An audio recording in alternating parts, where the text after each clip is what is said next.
All right, welcome back, everyone. In this week, we're going to talk about the financial markets and financial institutions.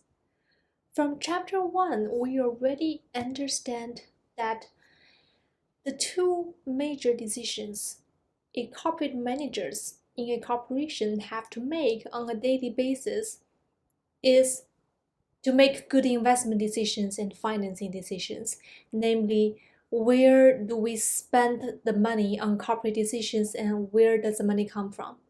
The ultimate goal of these two decisions is to create value for the firm, for the shareholders. The investment decisions and the financing decisions do face one combined trade-off. If the financial manager believes that by retaining the money in the corporation, they can generate higher return for their investors as compared to if they distribute the money back to the investors so that they can invest on their own behalf. Okay, this is the investment trade-off question. If we believe that the financial managers can generate higher revenues, higher returns, the officers should retain the money in the firm. Otherwise, they should distribute the money back to the investors. Okay, that's the same as saying that the opportunity cost of capital sets the standard for investment because the opportunity cost of capital measures how much return the investors can generate for themselves if they take money elsewhere instead of keep investing in the same firm.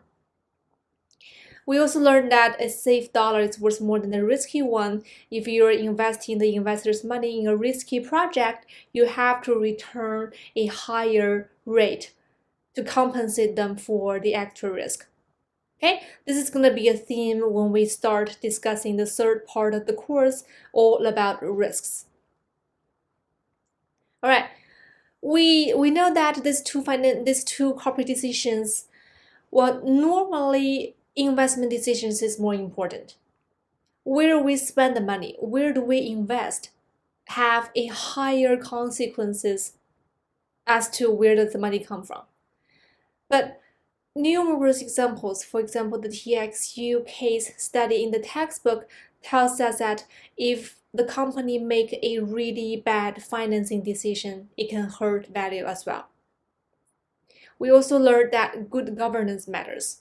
Because of agency issues, the managers hired by the investors does not have always to perform in the best interest of the investors, so that we have to impose good corporate governance mechanisms to guarantee that the managers actually do the best to generate the value for their investors.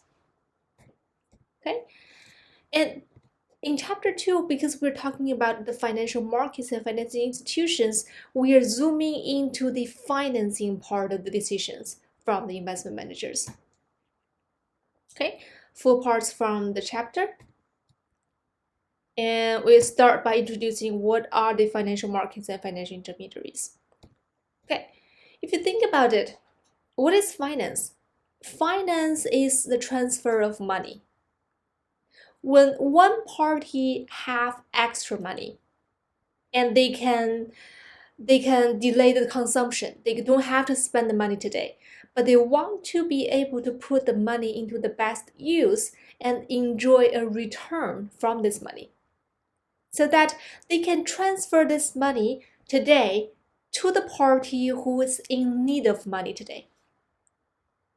Okay, and in return, the party who gets money today is going to compensate the party who delayed consumption and give out the money in future. Okay, the compensation is happening in future. And the financial markets and the financial intermediaries are an environment where this transaction happens. They are the financing environment which connects the investors who have extra money with the borrower, the company, the people in need, which need money today. Okay? And by financing decision, we mean two components. First of all, source of funds. Where does the money come from? Does it come from equity investor or debt investor? Is it coming from your suppliers? Is it coming from friends and family or some other angel investors? The other part is the capital structure, namely, what is the composition of different sources of fund? Okay, now let's discuss what is financial markets. Financial markets, in a broad sense, is a market where financial securities are issued and traded. Depending on whether we are talking about the issuance market or the subsequent trading market, we can classify the financial markets into the primary market and the secondary market. The primary market is the financial market where the sale of new securities happen. Now let's discuss the financial markets. The financial market describes a place where securities are issued and traded. Depending on whether we are talking about the transaction between the company and the financial market or the transaction among the investors themselves, we can classify the financial markets into either the primary market or the secondary market. The primary market is the financial market for the sale of new securities by corporations. When the company is first tapping the financial market, when they need funding from the financial market, from the investors. Okay, this is the primary market where the companies issue financial securities and they get funding from the investors. In comparison, the secondary market almost have nothing to do with the company who issued the security in the first place. The secondary market is where investors trade among themselves. One investor who bought the security in the first place is waiting to sell it. So they go to the secondary market, for example, the stock exchanges, and find a counterparty to buy their shares. On the other hand, when we are interested in buying a share already listed in the market, we go to the secondary market and find a seller for the same share. Okay? The differences between primary market and secondary market is the flow of funding. In the primary market, the flow of funding is between the firm and their first investors. In the secondary market, it's only among the investors. Well, we can classify the financial market by other standards. For example, if we were talking about bonds versus stocks, we can classify the financial markets into either the fixed income market, where the debt securities are traded or issued. Okay, in chapter 6, we're going to go into bonds and what is the structure for all kinds of debt securities. In the equity market, we talk about the stock market. It's a market for equity securities, for example, common stocks, preferred stocks, and other stock-related financial instruments. Another standard to classify financial market is by the maturity of the financial products on those markets. If the financial securities have a life of longer than 1 year, we call them the capital market. Okay, which is a market for long-term financing like equity and longer-term debts. But if they are short-term financial securities, for example, certificate of deposit, short-term treasury bills and treasury bonds, and short-term bonds for the corporate, we call them money markets. So they are very short-term market. So basically, when we talk about capital, it's just money in long-term money. And when we talk about money, that's just capital or funding, which is having a shorter maturity, a shorter life. Okay, capital and money is basically the same thing. You just have different lengths of life. Okay, and then we have other types of financial market. For example, the foreign exchange market, where there's transfer of money back and forth between major currencies. When we are trying to buy some US dollar, but we only have Japanese yen, we have to find out what is the exchange rate between the Japanese yen and the US dollar. The exchange rate between two currencies is basically the price of one currency in terms of the other currency. For example, if we know that there is 7 Chinese yuan can buy $1, and that is this is $1's price in Chinese yuan.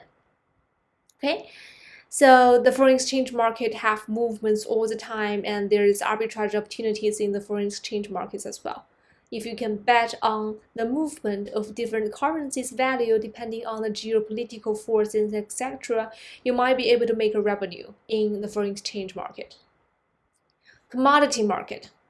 Compared to the financial securities, commodity market actually allows you to give a bet on goods, the physical goods, rather than the financial goods. For example, we have agriculture commodity markets like corn, wheat, cotton, and other agriculture products. And we also have natural resources commodity markets like fuel, oil, natural gases, etc. And heavy metals, those are precious metals. All right. And another part of really important financial market is the derivatives market. The derivatives is different from financial securities because the derivatives derive value from the other financial securities, the other financial assets. Okay, and it allows you to have a bet on the value of the financial assets. For example, if you search the news for SP 500 stock option movement, you can actually, and sometimes you hear from the news that they talk about the stock option values change from minute to minute for the SP 500 representing the US stock market. And why do they use the stock option market? Because the stock option market is actually allowing people to give a continuous bet on the US stock market or any other underlying assets, because the market doesn't close. Even if you're in a different time zone, you can make a bet on the stock option for the underlying stock in order to just cast your opinion on the future of the stock.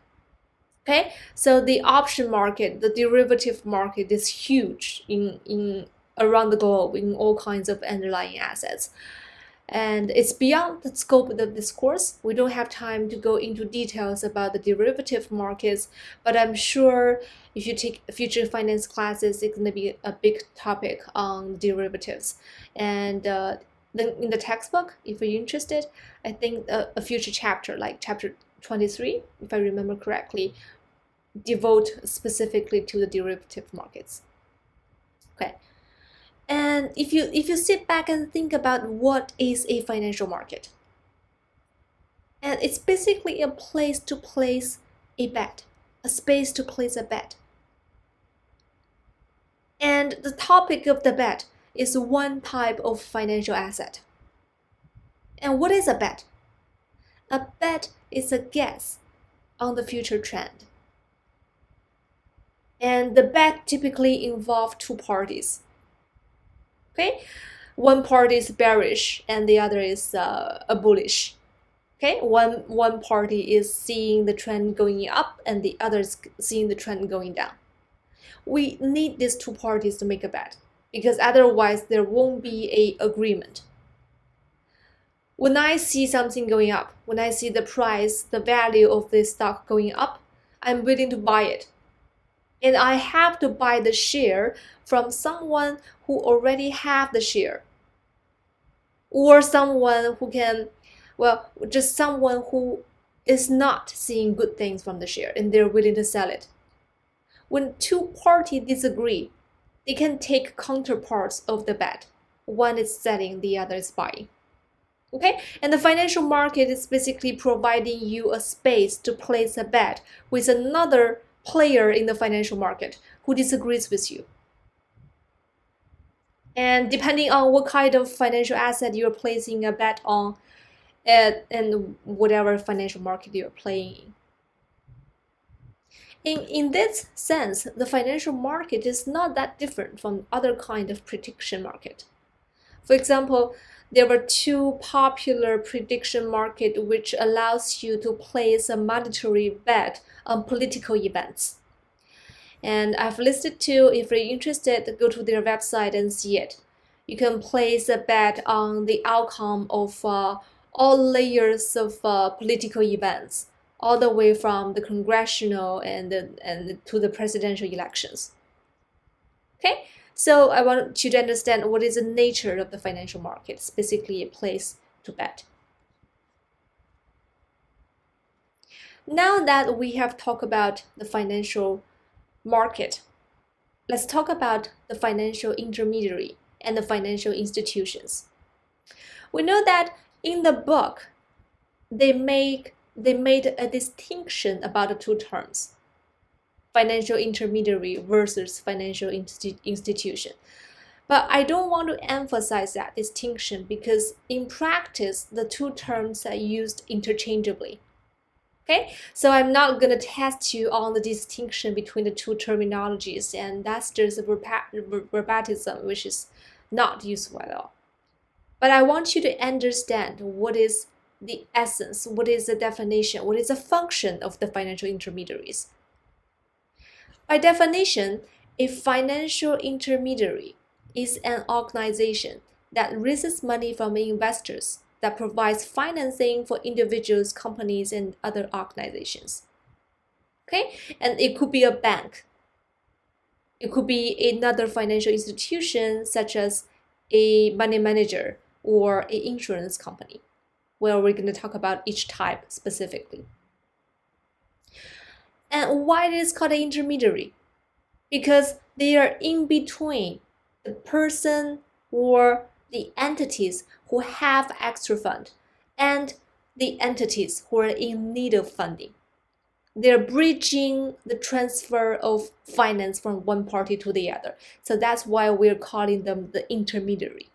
Very similar in the nature of job of any type of other intermediaries, like a housing agent connecting the buyer with the seller, the car dealer connecting the seller of the car and the buyer of the car. The financial intermediaries are connecting the investors or the savers to the borrowers or the corporations or the person who's taking out a loan.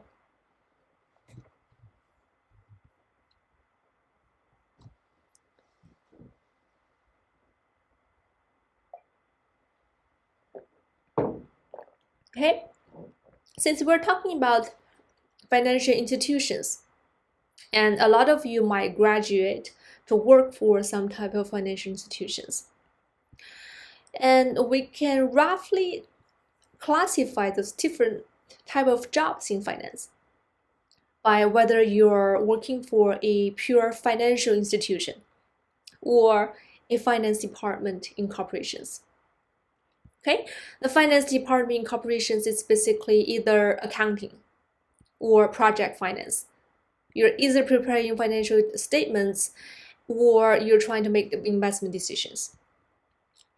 And if you go to a purely financial institution to work, it's typically classified as either the buy side, where you're deciding where to invest money on behalf of your investors, or the sell side, where you're trying to raise money on behalf of your clients, like investment banks.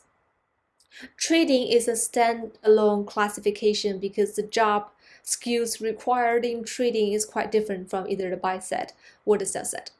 Okay, there's more references in the book, and well, to be honest, I'm out of the market for many years, so I don't know what is the current trend in the market. But if you're interested in more resources about careers in finance, and we can gather more resources on that and have more discussions on that, just let me know. Okay.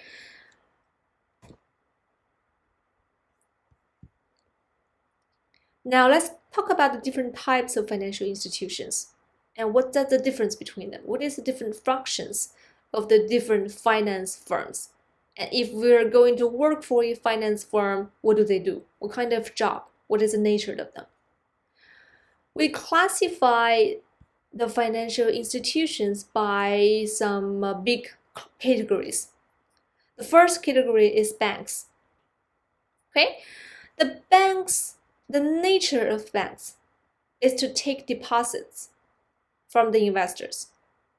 savings and then turn those deposits into loans to the borrowers. And depending on who is your investor, who is your saver, and who is your borrower, we have different type of banks. For example, central bank is different from the other banks because central banks take deposits from the other banks, the other commercial banks, and they take loans to the other commercial banks as well. And they also make some fiscal decisions and the other kind of macroeconomic decisions not typical for the commercial banks.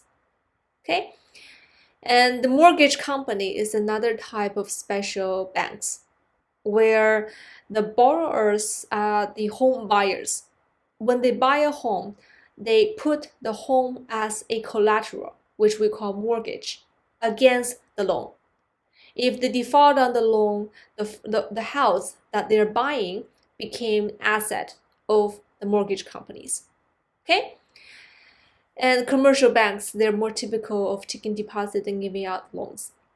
And now we have internet banks, which doesn't have a physical location, and credit unions, which are smaller scaled of commercial banks. And in the 80s, the savings and loan associations are really a big thing. All right. Okay. Another category of financial institutions is what we call the financial service providers. Unlike the banks, they don't take deposits and they don't typically give out loans. Their job nature is more like consulting, where they're basically trying to make communication between the investors and the borrowers easier. Okay, they're facilitating financial transactions between market participants in different markets. For example, investment banks.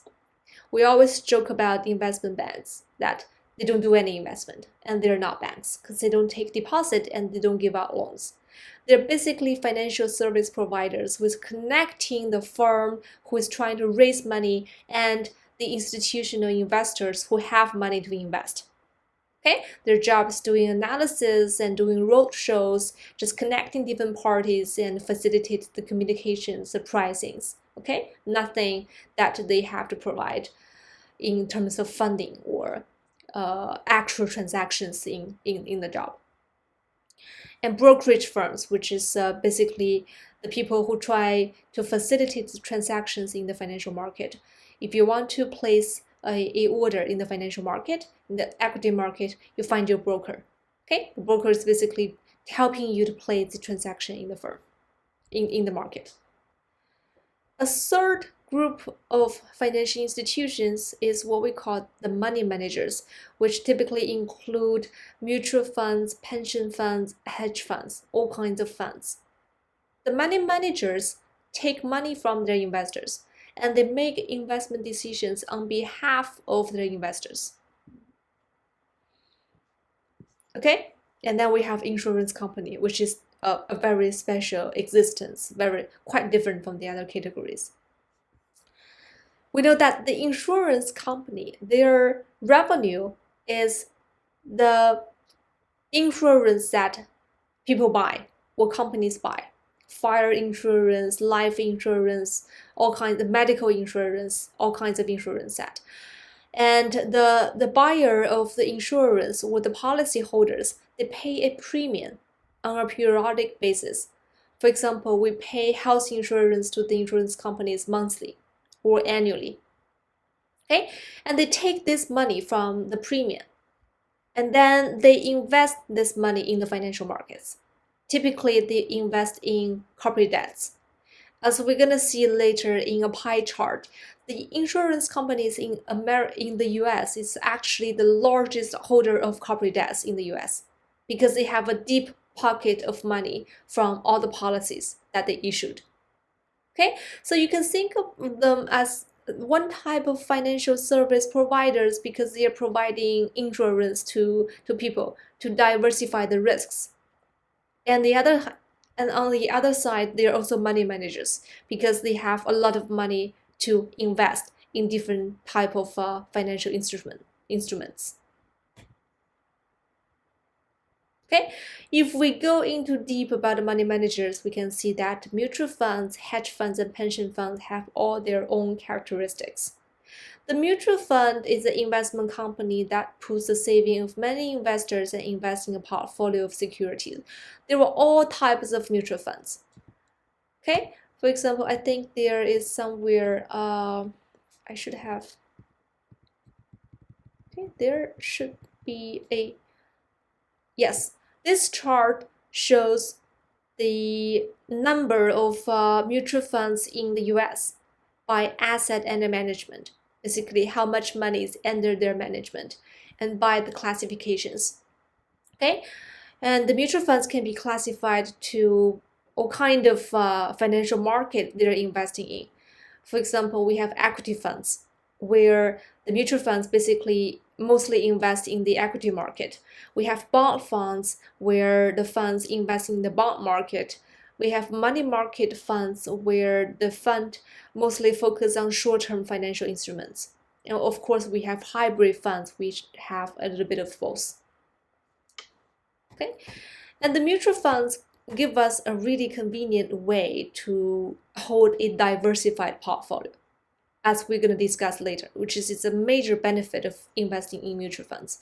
Because even if you have a little money, you can buy a share of mutual fund, and your share is already a diversified portfolio, because the mutual fund invests their money into multiple kind of securities. They diversify for you. And it's a very cost-effective way of achieving diversification, which is a really good thing. When we go to chapter 11, you're going to see that what is the benefit of diversification. All right, hedge fund is a little bit from mutual funds because they take more risks and they charge a higher performance fee. Okay, the fee that the hedge fund managers charge depends on how much money they make for you as their investor.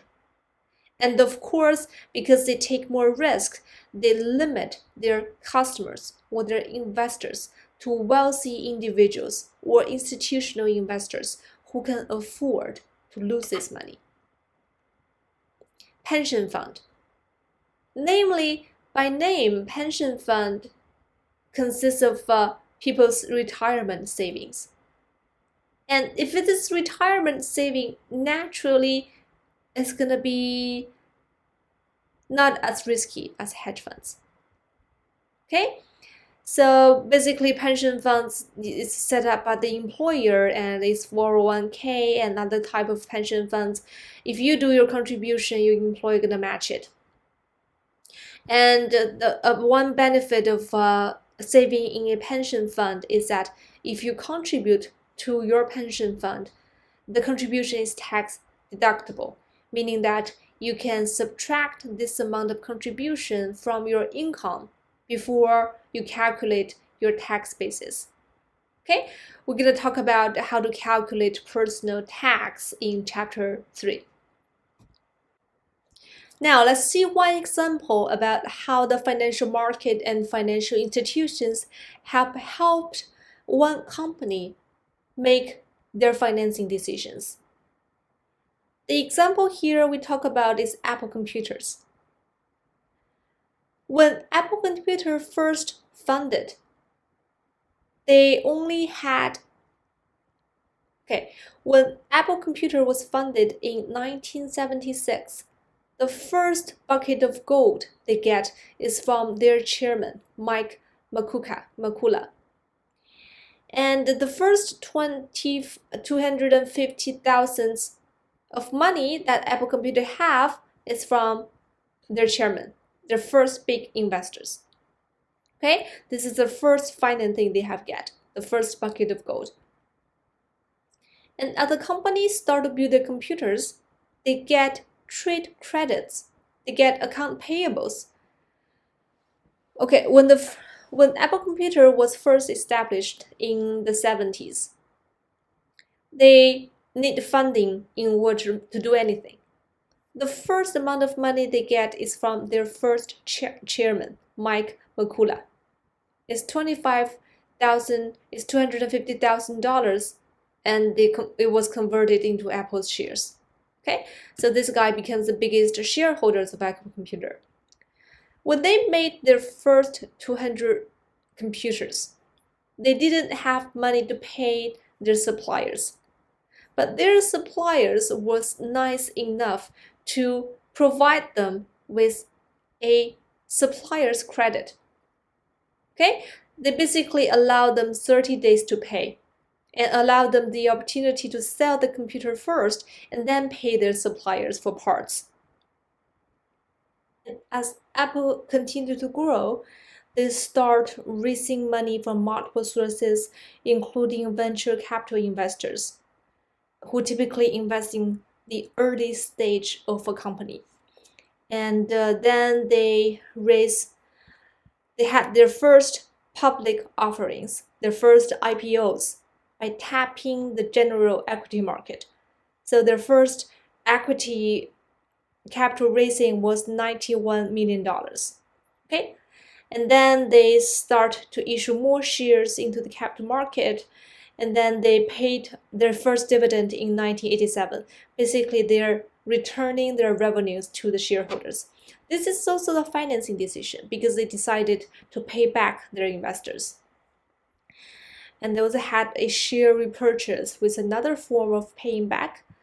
And then eventually they raised some debt. Okay, this is a corporate debt. So they're tapping the debt market. This is all typical stages of finance that a firm have to go through their lifetime. First, from an angel investor, and then from a venture capitalist, and then tapping their financial equity market in the first time by issuing an IPO, initial public offering, and then as they become more mature, it's easier for them to issue debt securities. Okay, and the rest is history. They continue to grow and they give dividends when the market is doing well, and they can also suspend their dividend when they don't have sufficient funding to pay back their investors. Okay, and this is actually a very negative signal when a company suspend their dividend. That's why we typically see company very reluctant in starting to pay their dividend. But once they start paying dividend, they try to stick with a previously announced schedule, because reversing a dividend, stopping a dividend, send a very negative signal to the capital markets. And then they start to acquire other companies. Okay, this is also another typical investment decisions, which is buying the assets of another company or another company as a whole. Okay, and their acquisition can be financed with different capitals. For example, they can finance this acquisition by issuing additional stocks, by tapping the equity market. Okay, and as their revenue continued to grow by the success of their products, they paid some debt off. Okay, and they're reducing their leverage, reducing the amount of debt on their balance sheet. As we're gonna see later, the amount of debt on your balance sheet, which translate into the company's leverage ratio, have something to do with the likelihood of bankruptcy. So when the firm reduces their debt ratio, the amount of debt, paying off their debt from their balance sheet, is actually also a very welcoming signal to the equity market, because the firm now is less risky than before. And you can see that every step as the company grow, there is important function of the financial market in facilitating the financing that the company need along their growth. Okay, and as they continue to grow, they issue additional shares in the equity market, get more debt, pay some debt off, and return some equity capital to the equity investors. And they can also issue debt and equities in international markets. Okay, and beyond just borrowing from the US investors, the US banks were raising money from the US investors, a mature company can also go outside to the other financial markets to raise capital. Okay, and this is increasingly common as the global financial market is becoming more and more interrelated. All right. So as we can see that when the company was a small company, they have the help from the financial market and financial intermediaries in raising their capital. And as they grow, they are more and more reliant on the financial market and financial institutions in providing the medium between them and the investors. The following two charts summarizes the flow of fund from a company who starts off as a closely held corporation or a corporation with a limited number of shareholders. And then they grow into a global large company or a public company with investors on a global basis. Okay? All right. Now let's make some examples about the function of financial intermediaries as different type of financial intermediaries. For example, now we're talking about mutual funds. We know that a mutual fund is a money manager. They take the investors' money and make investment decisions on behalf of the investors. Okay? In this way, they're channeling the funding from investors to the corporations who are in need of fundings. When, for example, if we have a mutual fund, which is the Explorer Fund, I think it's a Fidelity Fund. It's the name of a Fidelity Fund. If the Explorer Fund get money from investors who buy shares of this Explorer Fund, the Explorer Fund issues shares to the investors in exchange for funding from the investors. Okay, so the investors have holding shares of this fund and they have claim to the fund's future cash flow. They provide funding to the funds today. So the fund takes the investors' money and invest it in different type of corporations. For example, they can decide to invest in Bank of America as a corporation. Okay, and they can also buy shares of Bank of America, the equity shares. So Bank of America sells shares to this fund instead of directly to investors. They sell these shares to the fund. The fund buy the shares from Bank of America and provide funding that Bank of America needs. In this way, the Bank of America is not raising capital directly from the investors, which they can, but they can also have this bridge by a fund. And what is the benefit for the investors to first buy shares of a mutual fund? And then the mutual fund will make investment decisions for them in different type of corporations. First of all, the fund managers are supposed to be financial professionals who are better at picking out good investment opportunities than a typical individual investor. Secondly, by investing in a mutual fund, an investor with limited funding can hold a diversified portfolio. Okay, this is the major benefit of first buying shares of a fund, and then the fund is going to make the investment decisions on your behalf. Of course, you can choose different type of fund as we discussed before, depending on your investment needs and your risk tolerance. Okay, talk about this before. And what is a financial intermediary? Is a bank which take deposit and give out loans. Well, this is more straightforward. We're the depositors, we're individual investors. We go to the bank, make a deposit. Okay, and the bank is going to accept the deposits. And we have the certificate of deposits. We have claims to get back the money from the bank. The bank take our money and pool our money. And then they can give a loan to different type of companies. Now the company become debt holder to the firm, to the bank, sorry. Okay, so the bank have claim to the company's future cash flow in terms of interest and repayment of the debt. Right. So what's the benefit of us saving money to the bank instead of directly investing it to a company? First of all, the company typically needs large amount of financing.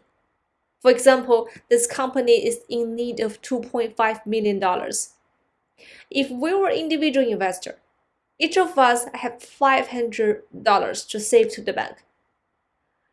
The company won't spend time to negotiate loans with each one of us, and we won't be able to get access to investing into the company. We need someone in between to pool our money and then invest it in a lump sum to the party which are in need of the money. Okay, and the bank also perform a risk screening function for us.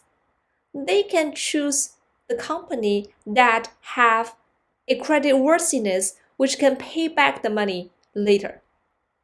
Okay, and if the company doesn't pay back the money, it's the bank's loss. The bank still have to pay back the investors because the bank is guaranteed by law, by the government, that they have to pay back their investment accounts, and there is a certain limit.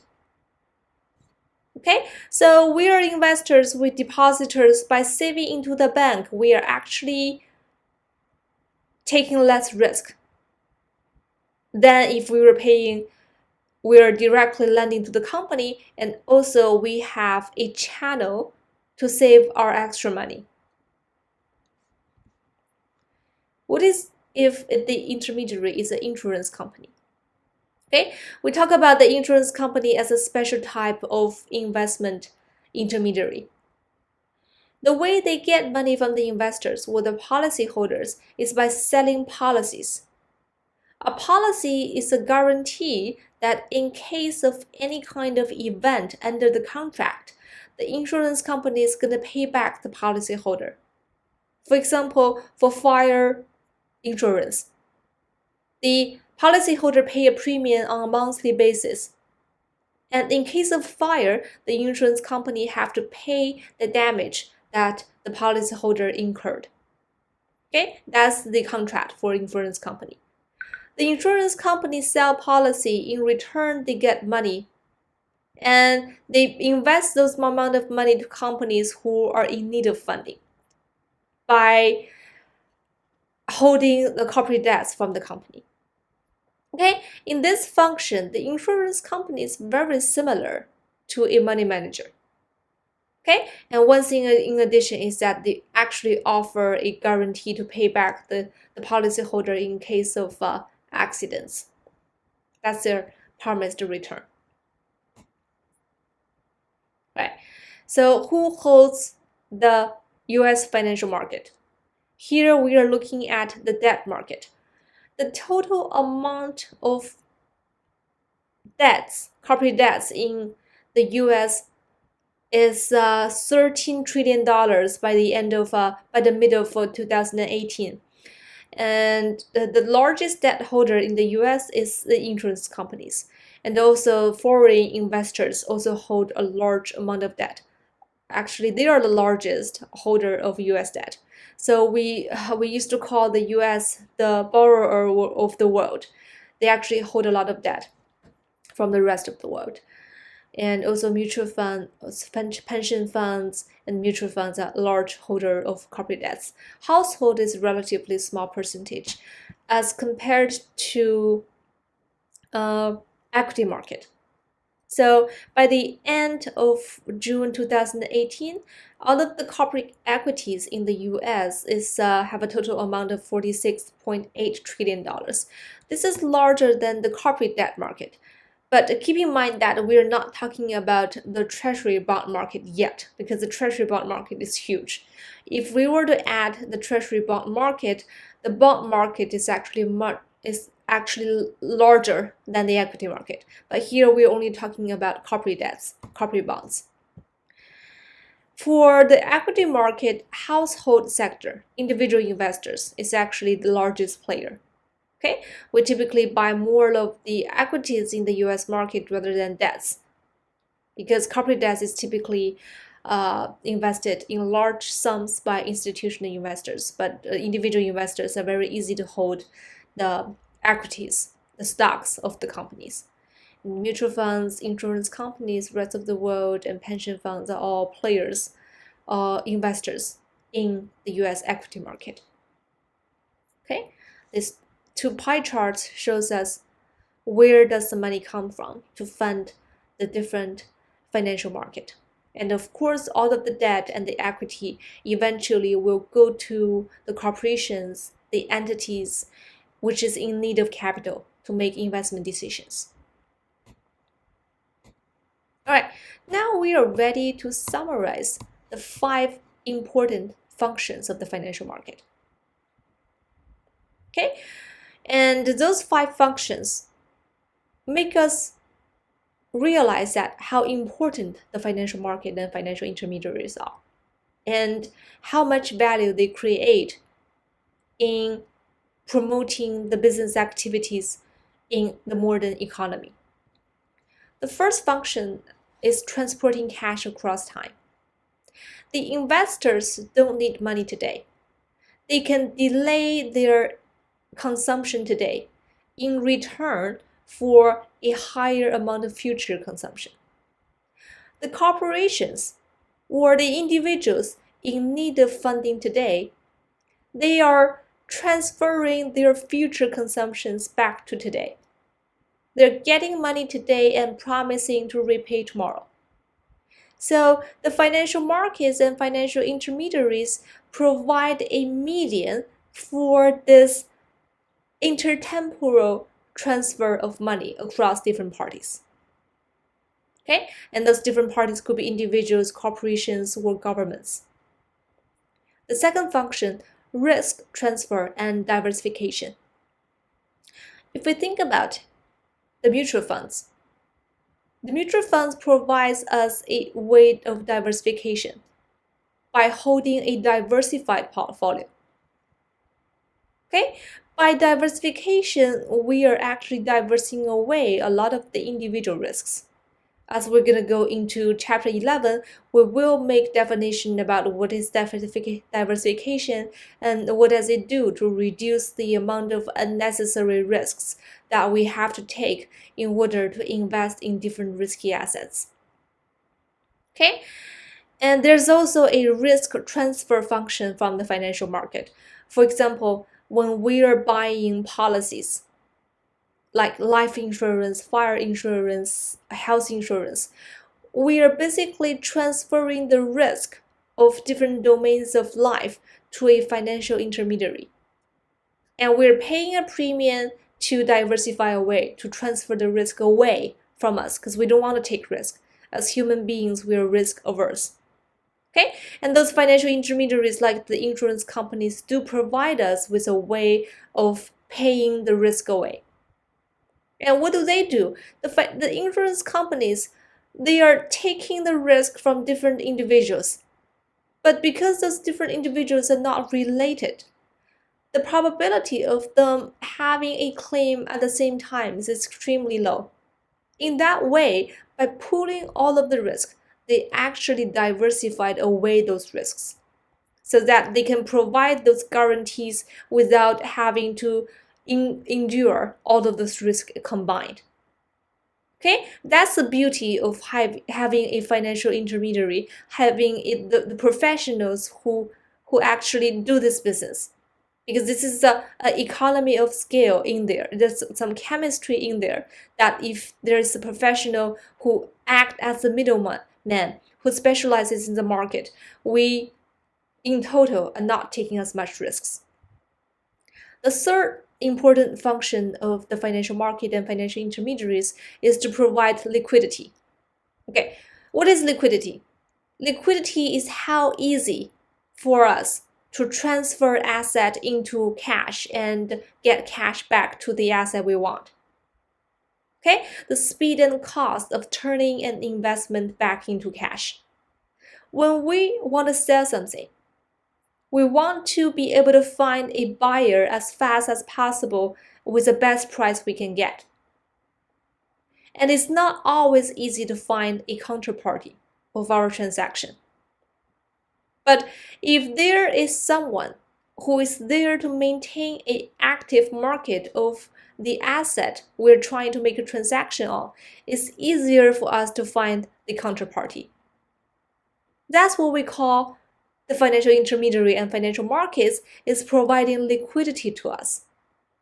Because when the brokerage company, when the money maker, the dealers, they focus on making transaction of a particular stock or a group of stocks in the financial market, they're matching the sell order with a buy order, and they are trying to find counterparties for us. It made it easier for us to turn our asset back into cash. Okay, they're providing liquidity to us, which is valuable to us. All right, we're going to talk about liquidity in details when we go to chapter 3, when we define the measures for liquidity, and also when we go to talk about chapter 7, the stock market.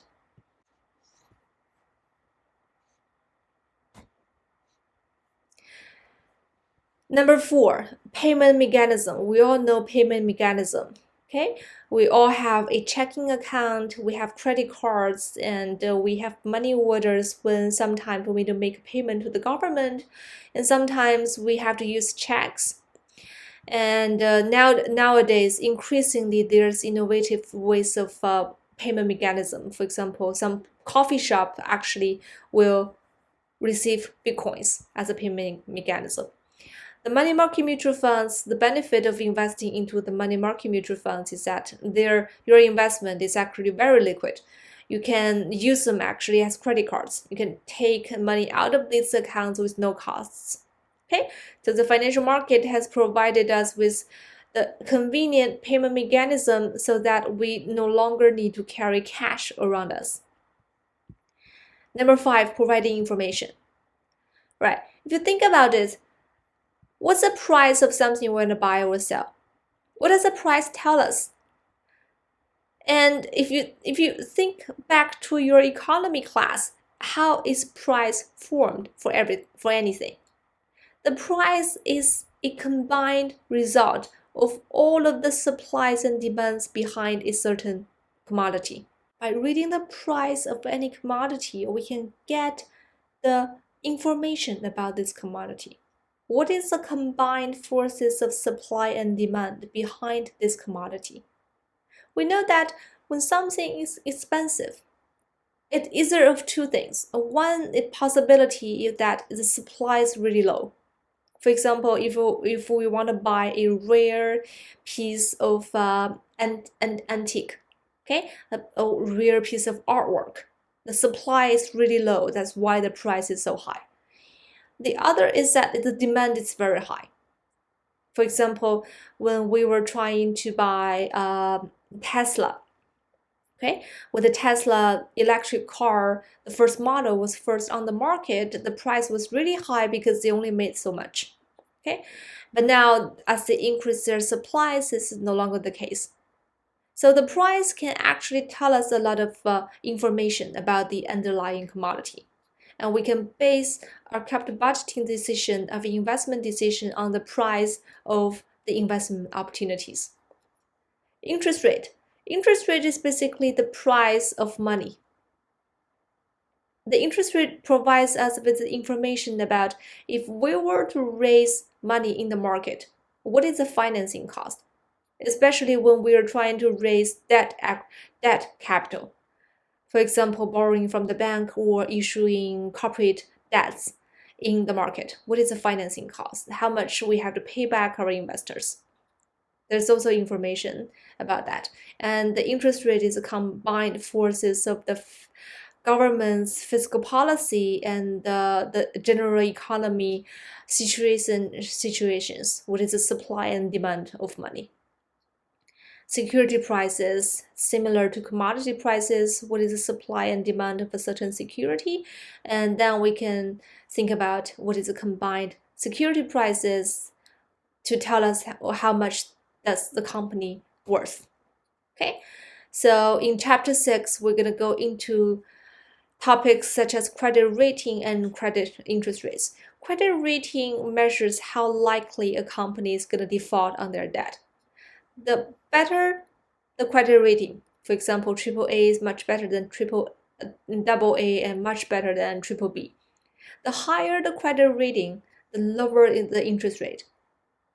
Okay, the lower the credit rating, the higher the risk and the higher the interest rate to compensate for the additional amount of risk.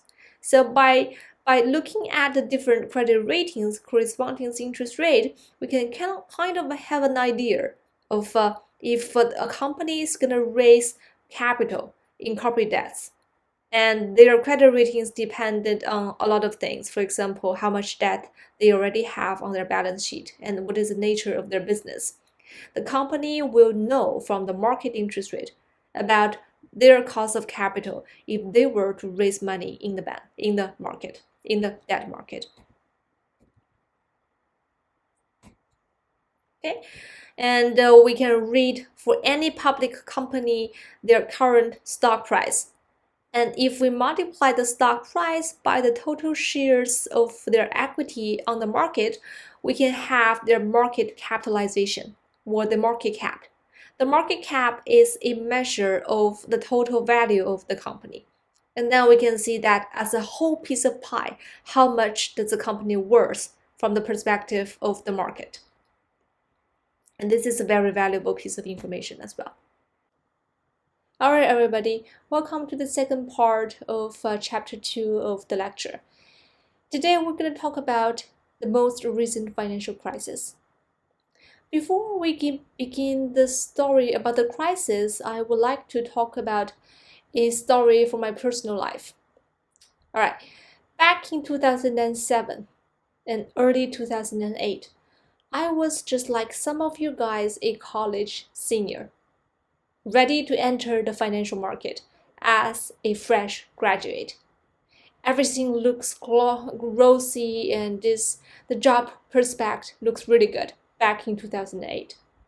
Okay, here I am with an offer from one of the big investment banks, which is Lehman Brothers, and ready to enter to the market.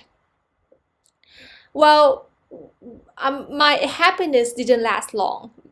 And 2 months after I got the job offer, Lehman Brothers called me and told me that the offer was canceled because of some trouble in the bank. Well, they didn't tell me what kind of trouble they're facing, but things are not looking good, so they're not hiring anymore. Then I decided to go to grad school because I also have some offers from grad school. 6 months into my first semester, my first year in grad school, in 2008 September, I heard that Lehman Brothers actually collapsed. Okay, it was a Chapter 7 bankruptcy and there was no bailout. They were not as lucky as some of the other banks in the financial crisis. No one bailed them out. The Lehman Brothers just disappeared. Well, I took a deep breath for not joining the sunken ship. But it also proved to me that how the financial crisis can actually change the life of people like just myself. And how the financial crisis took a lot of people by surprise, like myself and my interviewer who handed me the offer. Although they were working for Lehman Brothers, they didn't know that they were in trouble, in deep trouble. Okay, fast forward 10 years. Now I'm talking with you guys in an Intro to Finance class about the most recent financial crisis. Then why do we talk about the most recent financial crisis in chapter 2 when the topic is about the financial market and financial institution? The reason is that the most recent financial crisis have everything to do with the financial market and financial institution. The story starts in early 2000s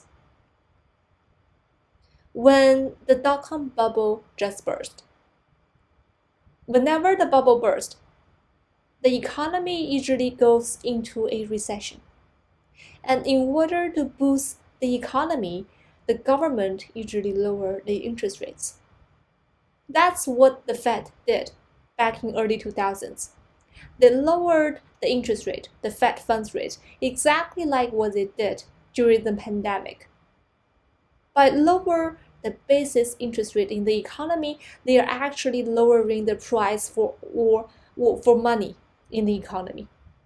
Okay, and we know that from the market forces, whenever a price of something dropped, the demand for something increases. The money for price dropped, so there's more demand for money. People want to borrow more money because the cost of borrowing money is lower. You got to pay lower interest rate. And that's the supply side of money. On the demand side, the U.S. have been deeply involved with the Asian economies, where the Asian economies export goods to the U.S. Okay, everything is made in China, made in Vietnam, made in Philippines, and when those economies they export goods to the U.S., they make a lot of U.S. dollars, where they have to find somewhere to invest. And usually they invest those dollars right back into the U.S. Treasury bonds, the U.S. government debts. So there were a lot of extra US dollars sitting around. There's extra supply of the US dollars. Okay? There's extra demand and there's extra supply, so that people who want to borrow US dollars was able to do that with very low cost. And those people during that time is notably the people who were trying to buy houses. Okay? And when the people want to buy houses, they want to realize their American dream to own their own houses. Even that they don't have much income, they don't have assets, and they don't have a stable job, they were able to borrow at a relatively low cost to buy their house because of this extra supply of money and the low interest rate. Okay, and that encouraged a housing boom back in the 2000s. Because of a lot of people buying houses and the price of the houses kept going up, that's what we call the housing boom. All right. And in the housing boom, that's what we call the easy credit, because it's very easy to get a credit, get a loan from as a mortgage loan. Okay, even if I'm a ninja, I have no job, no income, no asset, I can get a loan from a banker because there's so much money sitting around and the interest rate is so low. Okay, and the bank who had issued my mortgage loan, they can be the commercial banks or they can be the savings and the loan institutions. They're about the same. They're all banks taking deposit and giving out loans. Okay, I'm the homeowner. I want to buy a house. I enter into a mortgage loan agreement with the banks. The bank give me the money today for me to buy the house, and I use my newly bought house as a collateral or a mortgage to pledge against the loan. If I default on the loan, if I don't pay interest timely, or if I don't pay the principal, they can take my house away. That's what we mean by a mortgage. Okay, and we already talked about commercial banks. They give loan on one side of their balance sheet, and the other side of the balance sheet, they take deposits. Investors put money into the banks. Okay, they open up savings account, they put their savings into it, and then the bank can give the money out as loans on the other side of the business. Okay, the chart A describes a typical transaction for commercial banks or any other institutions who take the business in giving out deposits and granting loans. But the story becomes slightly complicated as we go into chart B, where there's one more layer of financial intermediaries. Okay, now let's back up. Typically, when the bank give out loans to the homeowners, they take the loan as asset on their balance sheet. If the homeowners default, they are not paying back the banks. The bank's asset shrinks in value because they are not realizing the future cash flow. We talk about asset being anything that gives you a claim to the future cash flow. Okay, from the commercial bank's perspective, the mortgage loans are their asset because they have claim to the repayment from the homeowner in future. When the homeowner stop paying, their asset shrink in value. Okay, that's what is in chart A, the typical business model. But the savings and loan institution or the commercial banks, they don't want to take the risk of having to have a shrinked asset if the homeowner doesn't pay. So before that happens, they can sell their asset to another financial intermediary. How do they do that? They sell the loan as asset to a financial intermediary, which is typically is a special type of financial intermediary, which we're going to talk about real soon. Those financial intermediaries, which we call MBS issuers now, they buy those mortgage loans from the banks, pay the bank the money, basically writing off these mortgage loans from the bank's balance sheet and take those assets on their own balance sheet. Okay, then what they do? They're not just putting the loans on their balance sheet. They cut the loan into pieces and then repackage it and then sell it as financial securities to institutional investors who take the other side of this mortgage-backed securities. What is securities? We talk about what is asset. Asset is anything that gives you claim to future cash flows, and securities is basically just pieces of asset, a claim to the future cash flows. Okay, so the institutional investors, which can include all kinds of banks, including the insurance companies, any financial institutions which have a deep pocket, access money to invest, they can buy those mortgage-backed securities and take them as their asset on their balance sheet. Well, there's nothing wrong with it, right? As long as the housing market keeps going up, the homeowners will have enough money to pay their interest and their principals. Well, because their asset is appreciating in value, their houses is appreciating in value. So on balance sheet, they themselves have a high net worth. And actually, some of them have entered into multiple mortgage agreement with bankers. Okay, they're putting mortgage on top of mortgage because their underlying asset, their house, keep appreciating in value. So they will be able to enter into more loans just using the same house as collateral. And as long as they're paying back, they can provide cash flow down this chain that we have drawn here. Everybody's fine. The savings and loan institutions, they already sold their loan. Okay, and when the homeowner pay back, the cash flow goes back to the MBS issuers and to the buyers of the mortgage-backed securities. So everybody is good. Okay, the money just go from the homeowner back to the buyer of the mortgage-backed securities. But what if the homeowner stop paying? Well, then everything dries up. The institutional investors, such as insurance companies, notably AIG, which is a household name by now because of the trouble they went into. But back then, they were also a household name because they're one of the largest insurance companies in the whole world. Well, they take these mortgage-backed securities as asset on their balance sheet. Whenever the homeowner stop paying, the asset shrink in value. And for the insurance companies, their balance sheet is not going to look good because their assets shrink in value.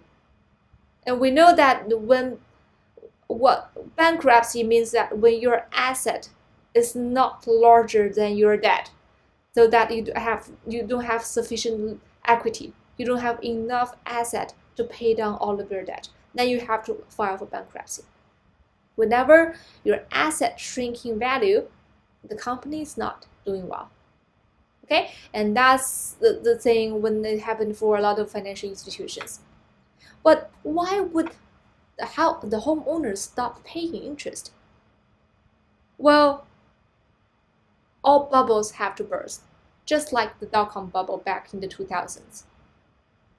This excess money floating around is not infinite. One day there has to be used up. Okay, when there's a bubble, it has to burst, and whenever the homeowners can no longer enter into contracts, they can no longer put mortgage on top of mortgages, and people realize that this easy credit have a limit. Everything is going spiral downwards from that end. Okay, it's not that easy to buy houses anymore. It's not that easy to enter into mortgage contract anymore, and a lot of homeowners, they don't have money to pay back their loans. And that's when a lot of defaults on the mortgage loans happen, people walking away from their home, and there's a lot of foreclosures. When that happens, cash flow doesn't win down the stream anymore. The buyers of the mortgage-backed security suffers. And that is a lot of financial institutions. Here we only use insurance company as one example, but actually the majority part of Wall Street had some degree of holdings of the mortgage-backed securities. Because back then, everybody thinks this is a genius. This is a genius financial innovation. And it's keep rising, and everybody want to go on the bubble when it's still blowing up. So a lot of financial institutions actually have had a large position in these mortgage-backed securities. Okay, and then when the mortgage-backed securities collapsed, all of them went into trouble. Some example beside Lehman Brothers includes Bear Stearns, which was later acquired by JP Morgan Chase, and Merrill Lynch, which was acquired by Bank of America.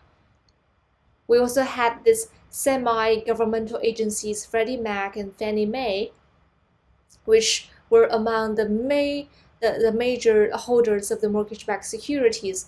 They were also bailed out by government money, namely taxpayers' money. Well, why did the government bail them out? There was a lot of discussion back then.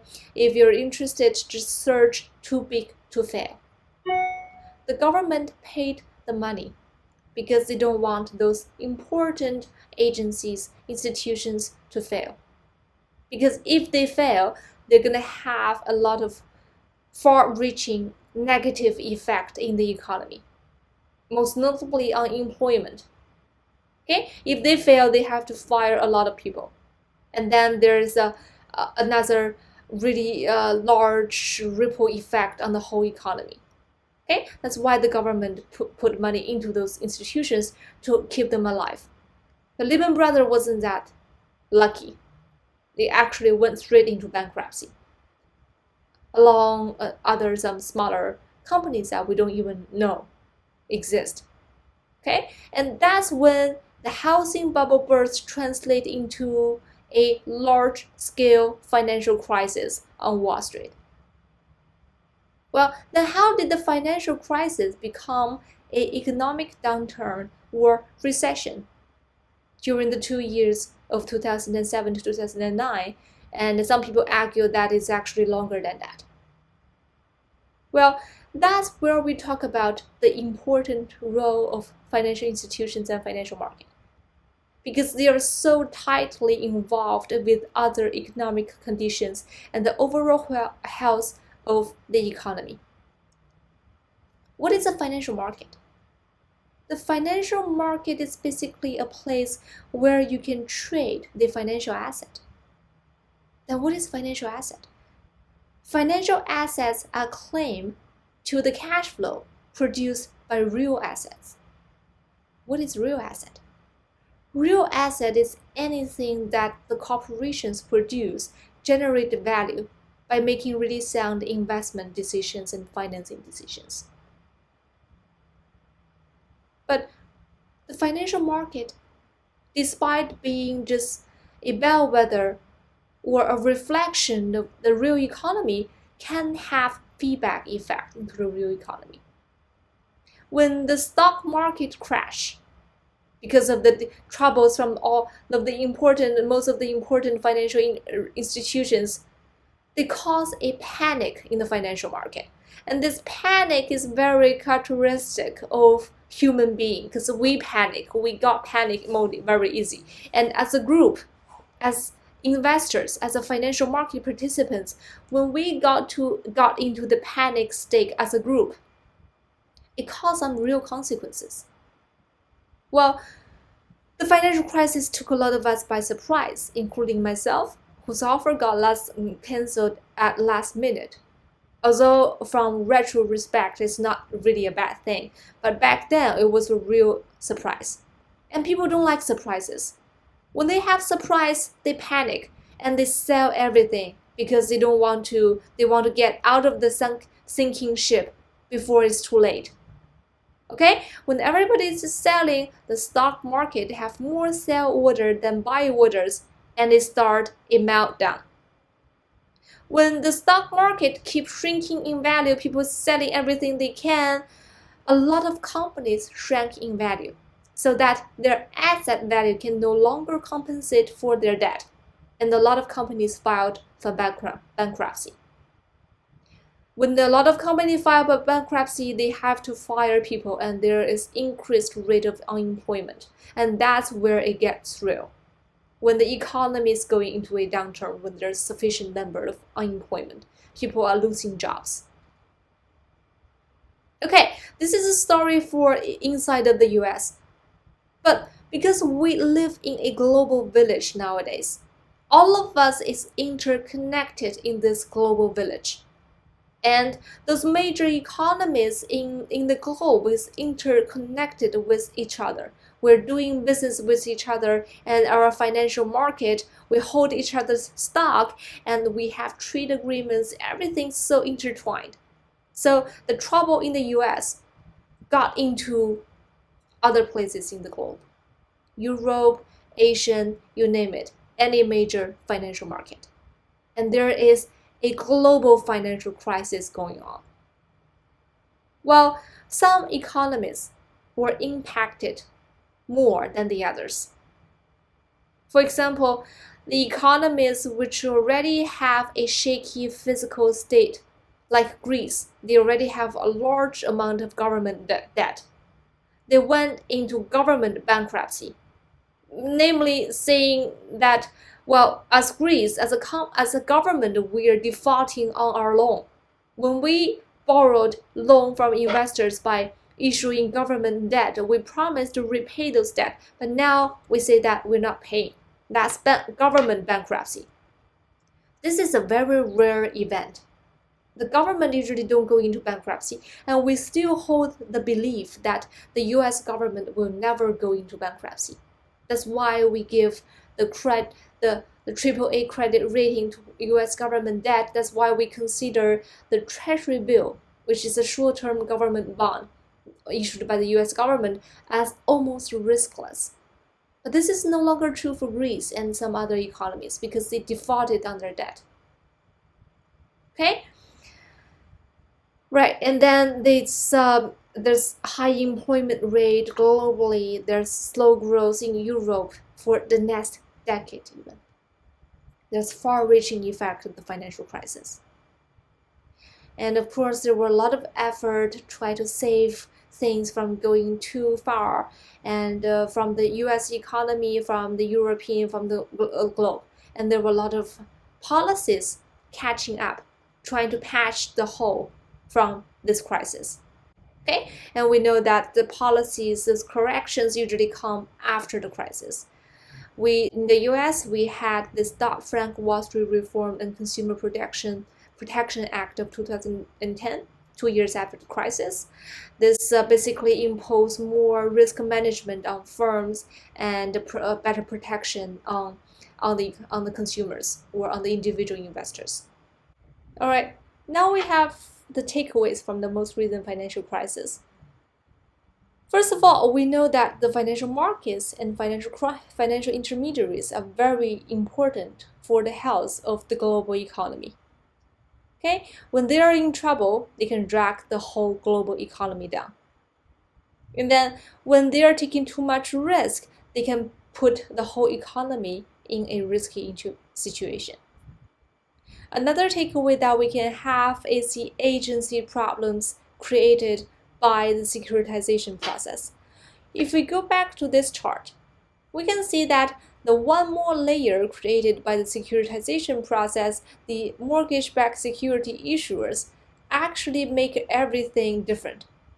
Well, before the MBS, before the securitization process, if I'm a bank, I want to give the loan to a homeowner who is trying to buy a house. I will have to screen them carefully to make sure that they make enough money to repay the interest and the principal repayment on the loan. Okay? Because if they default, I suffer the loss as a bank, personally, or as a bank standalone basis. But if I know that I can turn around and sell this loan to another financial institution, I can write this off of my balance sheet. So if the homeowner doesn't pay, I don't suffer, the people who bought the loan suffered. Then my incentive of screening the homeowners carefully for creditworthiness is reduced. Okay? And then the MBS issuers, they cut this loan, they pull the loan first of all together from all the homeowners and they cut it up. And then they securitize it and they sell it to the institutional investors such as the insurance companies. And the insurance companies, they don't personally know any of the homeowners. They can only rely on another financial institution called the credit rating agencies to give a rating of the creditworthiness of the different tranches of the mortgage-backed securities. Okay, so everybody doesn't have the perfect incentive to get the best quality of loan, right? And that exacerbated the easy credit and the ninja loans and the negligence when giving out credits. Okay, that is what we call the incentive problems created by securitization. We first discussed the incentive problems when we talk about the issues between the CEOs, the managers of the company, and the owners of the company. Whenever the people who benefit from a decision is different from the people who make the decision, there is possibility for agency problems. Okay, the value is not maximized. And here we added one more layer of securitization, and that led to agency problems. 3 movies about the financial crisis which I personally loved and highly recommend for you to watch each one of them. A lot of details about what actually happened back then. Alright, that is for chapter 2. And make sure to finish all the work. Post your reflection questions in the discussion board. If you have any question, post it on the Q&A section of the discussion board or email me directly.